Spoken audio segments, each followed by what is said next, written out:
आणि नाना पटोले या दोघांनी प्रश्न उपस्थित केला आहे की आम्ही 36 पब्स आणि वेगवेगळे जे रेस्टॉरंट इलिगल होते याची यादी समोर आल्यानंतर त्याच्यावरती तुरळक कारवाई सुरू झाली। मग जर ते अनधिकृतपणे सुरू होते तर आमच्या तक्रारीच्या आधीपासून त्यावरती कारवाई का करण्यात आली? हे बघा, मुळात पब असतील, रूफटॉप रेस्टॉरंट असतील किंवा परमिट रूम बार असतील, यांना इमारतीचं कंप्लीशन सर्टिफिकेट देण्याची जबाबदारी ही स्थानिक नगरपालिका, नगर परिषदा, नगरपंचायती, महानगरपालिकांची आहे। राज्य उत्पादन शुल्क विभागाचं नियंत्रण काय आहे? वेळेची मर्यादा पाळली जाते का? जी काही मद्याच्या संदर्भामध्ये अवैध मद्य विक्री तिथं केली जाते का?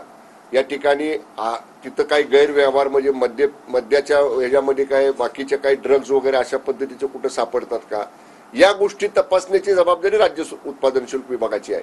पण तरी सुद्धा ज्या वेळी अशा पद्धतीच्या तक्रारी प्राप्त होतात तेव्हा त्या तक्रारीची पहिली चौकशी केली जाते आणि चौकशी केल्यानंतर जर त्याच्यामध्ये नियमबाह्य बांधकाम असेल किंवा अमुक एवढ्या स्क्वेअर फीटला परवानगी मिळालेले वाढीवचं अनधिकृत बांधकाम केलेलं असेल तर नियमित चालू राहणारी ही प्रक्रिया आहे आणि या कारवाई होत असतात। आता राज्य उत्पादन शुल्क विभागानं सुद्धा पुणे असेल, पिंपरी चिंचवड असेल, या परिसरामध्ये गेल्या 8 दिवसात 49 बार, रेस्टॉरंट, पब जिथं जिथं इलिगल काही दिसलं, अवैध काही दिसलं, बेकायदेशीर काही दिसलं त्यांना तातडीनं नोटिसा देऊन त्यांच्यावर कारवाई केलेली आहे।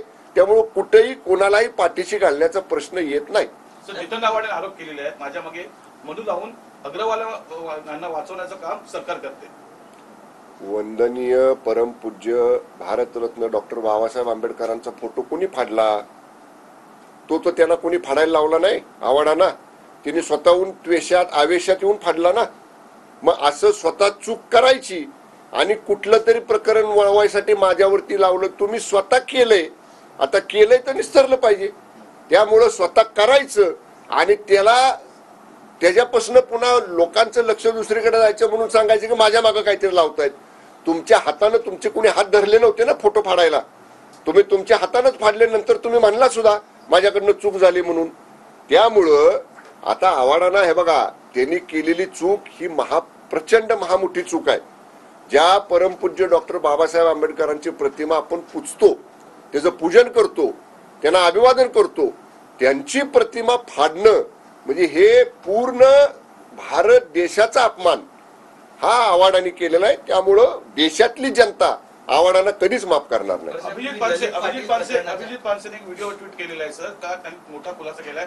ठाण्यामध्ये एमडी नावाचं ड्रग्ज सर्रास विकलं जातं, 5 ठिकाणं सांगितले तिथे ड्रग्ज सर्रास विकलं जातंय। त्यात वागळे स्टेट जिथे मुख्यमंत्री राहतात त्यांचा एरियाही आहे। तुमच्या मुलांना जपा या मंत्र्याखाली त्यांनी ट्विट केलं। हे बघा, मी परत सांगेन, उद्या याच्या बाबतीत माझ्या विभागानं जे नियोजन केलेलं आहे पुढचं, त्याच्या बाबतीत स्वतंत्र पत्रकार परिषद मी घेणार आहे। पण समजा पानसेने अशा पद्धतीचं काही ट्विट केलं असेल, काही ठिकाणांचा उल्लेख केला असेल तर माझ्या विभागातल्या अधीक्षकांना, मी ठाण्याचा देखील पालकमंत्री, तिथल्या पोलीस आयुक्तांना अशा पद्धतीच्या ठिकाणांची तातडीनं तपासणी